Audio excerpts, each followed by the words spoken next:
Bismillahirrahmanirrahim. Assalamualaikum warahmatullahi wabarakatuh. Perkenalkan, nama saya Ahmad Ilham Sutrisman. Di sini saya akan menjelaskan tentang analisis dampak lingkungan terhadap SPBU di Jalan RTA Milono Palangkaraya. Pendahuluan, latar belakang. Latar belakang.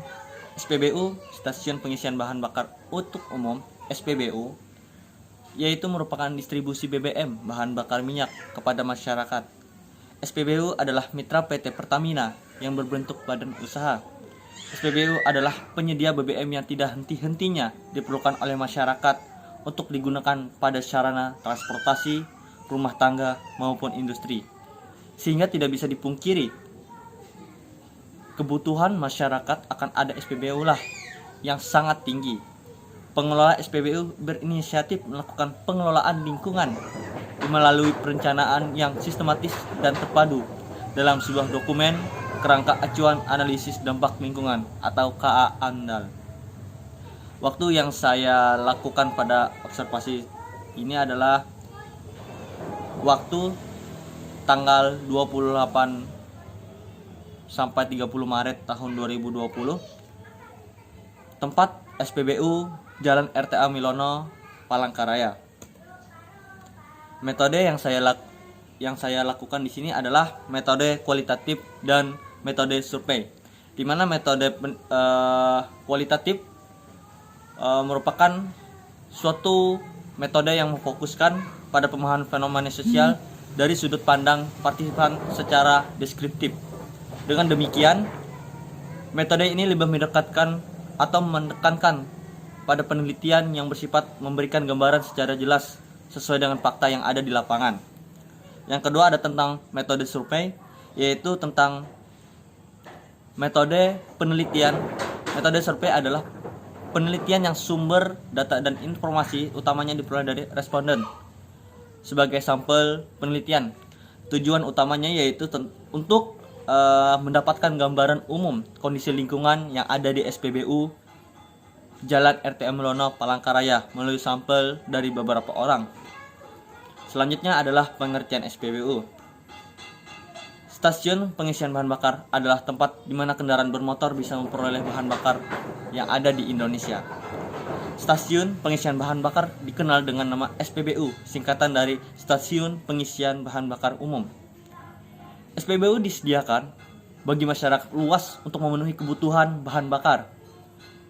Di Indonesia ada 4 distributor BBM yang menjual produksi SPBU, yaitu Pertamina Indonesia, Shell Belanda, Petronas Malaysia, dan Total berasal dari Prancis.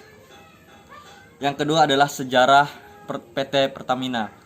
PT Pertamina sendiri adalah perusahaan minyak dan gas bumi yang dimiliki oleh pemerintah Indonesia atau National Oil Company, yang berdiri sejak tanggal 10 Desember tahun 1957 dengan nama PT Permina. Pada tahun 1961, perusahaan ini berganti nama menjadi PN Permina, dan setelah merger dengan PN Pertamin di tahun 1968, namanya berubah menjadi PN Pertamina. Sebutan ini tetap dipakai setelah Pertamina berubah status hukumnya menjadi PT Pertamina atau Persero pada tanggal 17 September tahun 2003. Berdasarkan Undang-Undang Republik Indonesia Nomor 22 Tahun 2001. Ketiga adalah komitmen menjaga keberlanjutan lingkungan PT Pertamina. Sebagai pioner pengusaha panas bumi di Indonesia yang mengedepankan aspek berkelanjutan, perusahaan berkomitmen tinggi untuk menjaga keberlanjutan lingkungan sebagai aksi perusahaan yang mendukung konsep pembangunan berkelanjutan, di mana perusahaan yang mengedepankan aspek keberkelanjutan yang berkomitmen tinggi untuk menjaga keberlanjutan lingkungan melalui pengelolaan, pemantauan, dan konservasi lingkungan. Jadi Pertamina ini adalah salah satu pioner pengusaha atau perusahaan yang menjunjung tinggi tentang pengelolaan dan pemantauan dalam lingkungan atau menjaga lingkungan itu sendiri. Selanjutnya adalah yang keempat, kebijakan pengelolaan lingkungan PT Pertamina. Implementasi komitmen perusahaan dalam menjaga keberlanjutan lingkungan pada setiap proyek pengembangan panas bumi yang dikerjakan berpedoman dan telah dilengkapi dengan analisis mengenai dampak lingkungan atau AMDAL, rencana pengelolaan lingkungan atau RKL, dan rencana pemantauan lingkungan atau RPL sesuai dengan ketentuan yang berlaku dan senantiasa mengacu pada Undang-Undang Nomor 32 Tahun 2009 tentang perlindungan dan pengelolaan lingkungan hidup. Jadi PT Pertamina itu sendiri sudah ada dalam AMDAL, rencana pengelolaan dan rencana pemantauan lingkungan. Selanjutnya adalah garis besar komponen usaha atau kegiatan. Garis besar komponen atau usaha kegiatan operasional SPBU yang akan menimbulkan dampak terhadap lingkungan akan diuraikan dalam tahapan yang A adalah prakonstruksi. Yang pertama adalah proses pembebasan lahan. Kedua, perizinan yang dimiliki. Ketiga, izin peruntukan penggunaan tanah. Keempat, izin mendirikan bangunan atau IMD. Kelima adalah surat izin usaha perdagangan SUPE besar. Keenam, tanda daftar pengusahaan. Dan 7, surat izin gangguan. Jadi dari prakonstruksi itu adalah proses satu persatu dalam proses membangun suatu SPBU. Tidak bisa langsung di sini tempat tanahnya langsung berdiri, tidak bisa. Dia perlu adanya prakonstruksi. Selanjutnya adalah konstruksi, yaitu konstruksi dan struktur bangunan. Konstruksi dan struktur bangunan harus sesuai dengan rencana umur bangunan. Bangunan, sarana dan prasarana, luas lahan yang dibutuhkan untuk SPBU, sarana dan prasarana yang sudah disetujui oleh PT Pertamina. Selanjutnya adalah ruang terbuka hijau atau RTH yang harus memenuhi standar BCR, yaitu 40% dari seluruh luasan area kegiatan, dan luasan lebih kecil adalah 40%, maka harus dibuat sumur resapan atau biopori. Jadi konstruksi itu harus memenuhi syarat-syarat yang telah disetujui PT Pertamina itu sendiri. Tidak bisa langsung berdiri langsung. Yang selanjutnya adalah C, pasca konstruksi, yaitu aktivitas pengisian dan distribusi bahan bakar kendaraan. Aktivitas utama SPBU adalah pengisian dan distribusi BBM, yaitu mengisi BBM dari mobil tangki ke tangki pemdam SPBU, kemudian distribusikan ke kendaraan. Selanjutnya aktivitas domestik karyawan dan pelanggan.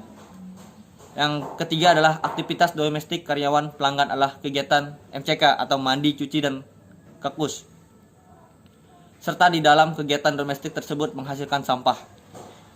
Yang terakhir adalah operasional genset, digunakan sebagai sumber energi listrik atau energi listrik cadangan, dan digunakan apabila aliran listrik dari PLN adanya gangguan dan diperbaiki dengan jalan listrik.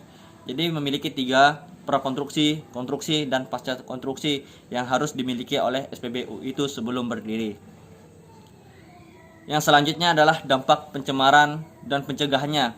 Di sini ada pertama adalah penurunan kualitas air dan kuantitas tanah, di mana pencemaran air dan tanah ini berasal dari cacaran BBM yang terjadi saat penurunan kualitas dan kuantitas air tanah yang ditandai dengan meningkatnya parameter fisik maupun mikrobiologis.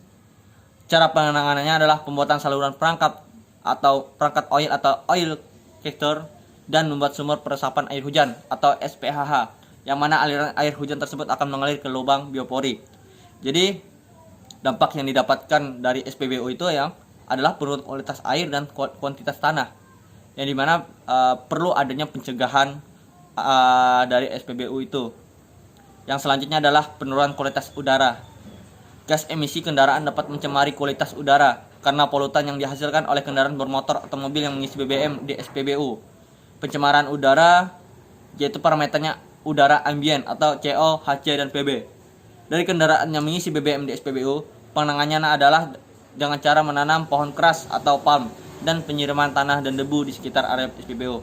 Perlu adanya penanaman pohon yang keras yang berbentuk palm untuk mencegah dari gas emisi yang dikeluarkan dari pengisian BBM dari tangki ke tempat pengisian SPBU dan mengisi ke kendaraan konsumen.